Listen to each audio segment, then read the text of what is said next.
ബിനോയ് വിശ്വത്തിന്റെ വാക്കും പഴയ ചാക്കും ഒരുപോലെയാണ്.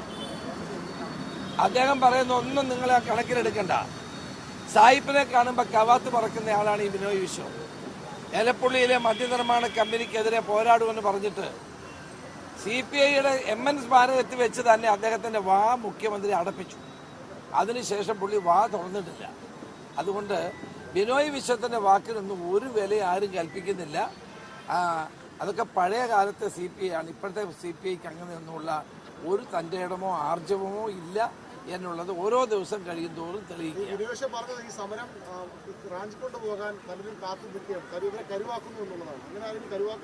അതൊന്നുമല്ല, ഇതിനകത്ത് ഒരു രാഷ്ട്രീയവുമില്ല. എല്ലാവരും ഒരുമിച്ചാണ് ഇവിടെ സമരം ചെയ്യുന്നത്. പട്ടിണി കിടക്കുന്നവരോടൊപ്പം ഞങ്ങൾ നിൽക്കുന്നു എന്ന് മാത്രമേ ഉള്ളൂ. ഞങ്ങളാരും റാഞ്ചാനും പിടിക്കാനും ഒന്നുമില്ല. ഇതിനകത്ത് എല്ലാ പാർട്ടിക്കാരും ഉണ്ട്, ഞങ്ങളുടെ പാർട്ടിക്കാരും ഉണ്ട് ഇതിനകത്തുണ്ട്. ഇതിനകത്ത് അങ്ങനെ ഒരു രാഷ്ട്രീയം ഞങ്ങൾ കാണുന്നില്ല. അപ്പം അതുകൊണ്ട് ഈ സമരത്തെ അനുഭാവപൂർവ്വം കണക്കിലെടുത്ത് പരിഹരിക്കാൻ വേണ്ടി ഇവർ പാവങ്ങൾ 232 രൂപ ഒരു ദിവസം കിട്ടിയാൽ ഇവരെങ്ങനെ ജീവിക്കും? ന്യായമല്ലേ അവരുടെ ആവശ്യം?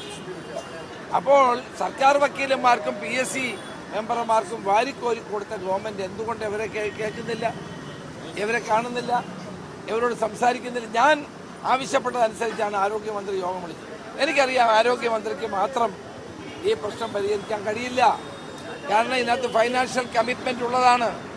ധനകാര്യമന്ത്രി ഇടപെടേണ്ട കാര്യമാണ്. അതുകൊണ്ടാണ് ഞാൻ പറഞ്ഞത് മുഖ്യമന്ത്രി ഇടപെട്ട് ചർച്ച ചെയ്ത് ഈ പ്രശ്നത്തിന് പരിഹാരമുണ്ടാക്കണം.